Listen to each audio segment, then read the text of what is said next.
Hi folks, Tasteless today at your Pushback channel, and thank you for joining this audio live stream.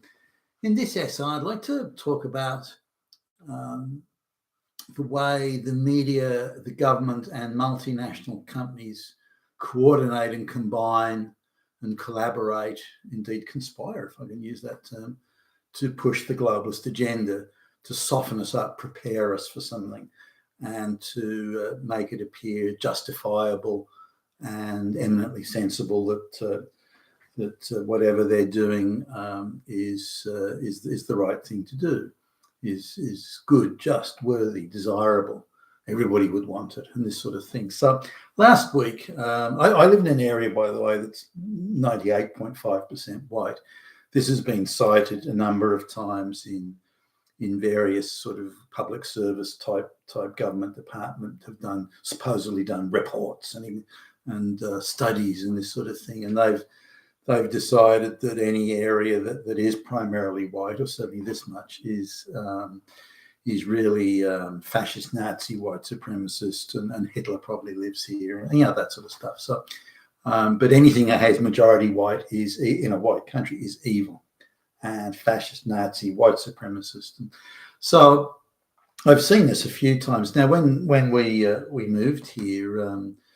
We moved here because we wanted to be next to a national park and have lots of forest and this sort of thing. And there's not that many places where you can be sort of directly abut or be adjacent to a national park, or there are thin slivers of park, but we've got several kilometres sort of from where we are to where the park ends, just in the part of the. Anyway, we like that. We wanted to be in an area like this.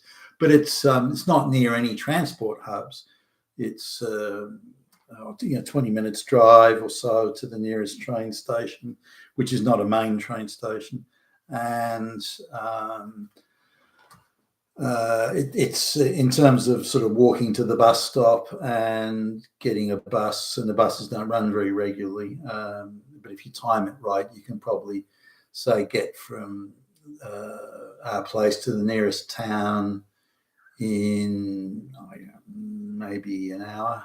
So this is not the sort of place that people are commuting to work every day. I mean, I work from home, and other than going to see clients or going to meetings on site, things like that, I'm working from home. So it's not important to me to be commuting needing a bus or a train stop. So it's not the sort of place where you would see the migrants. Now, the other thing is, people who are non-white, or certainly non-local, they aren't very comfortable living in areas with lots of forest, because there's lots of snakes and spiders and all sorts of critters that terrify them. And so, unjustifiably so. But we're quite used to that sort of thing, and we like being near the forest. So this is just not an area that non-white people want to go to. So it's nothing to do with Nazis or anything. That's utter and total bullshit. Nonetheless, that's the propaganda they push.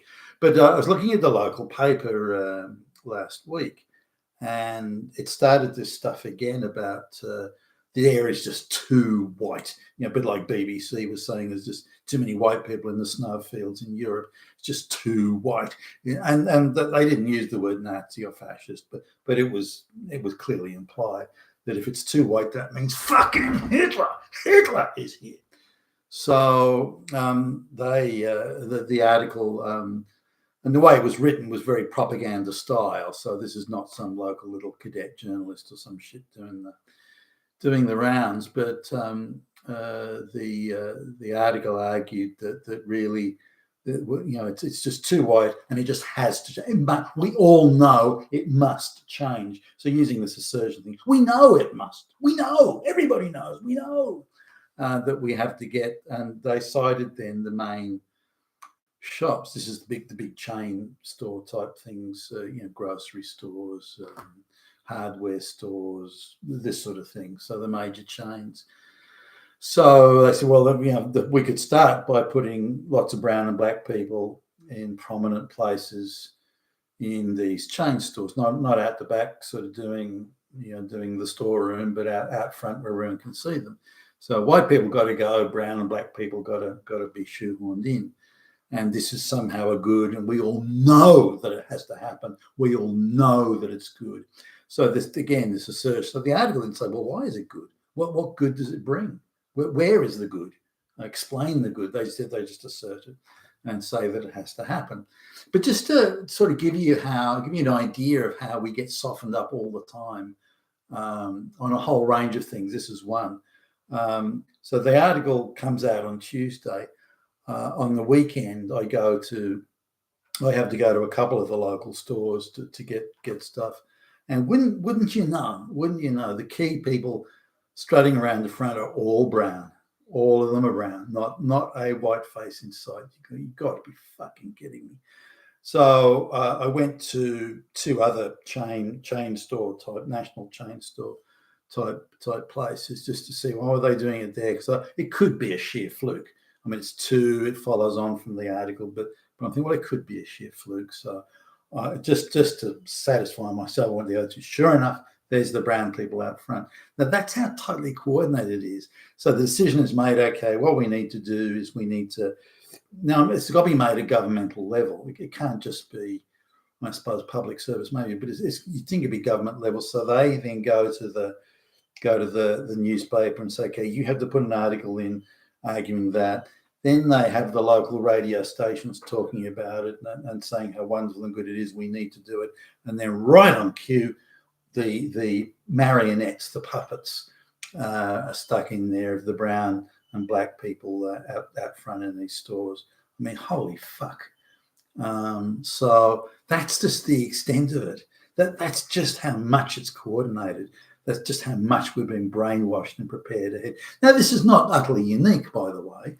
It just didn't start happening yesterday. But the coordination is I'm in awe of this coordination. Just government, public service, media, just all planned. That the big multinational firms.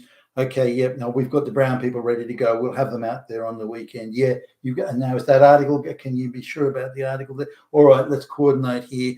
Okay, have we got this? And it's planned down to that fucking degree.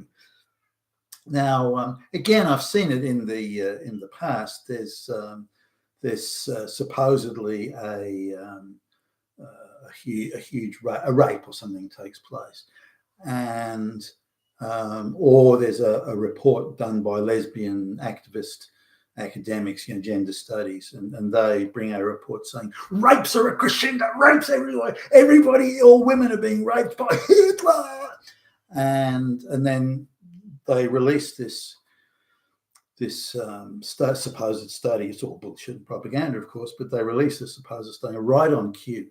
That very second, the politicians are out in front of the TV camera saying, "Oh, we've got new legislation. This is outrageous. We're going to protect women, hairy-chested men. We're going to protect women from rape. New legislation, hate rape. It's called hate rape, and we've got it."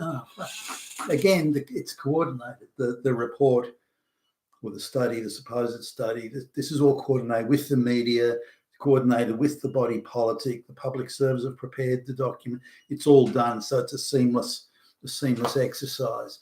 So we need to just understand the extent to which and the tight coordination between all the participating parties is getting tighter and tighter. So there's a central commissariat that's directing this, because you don't coordinate that tightly and perfectly unless there's some central point of coordination, which I would argue is now a standard practice across the Western world. You've been with Tacitus today in your Pushback channel. Thank you for listening.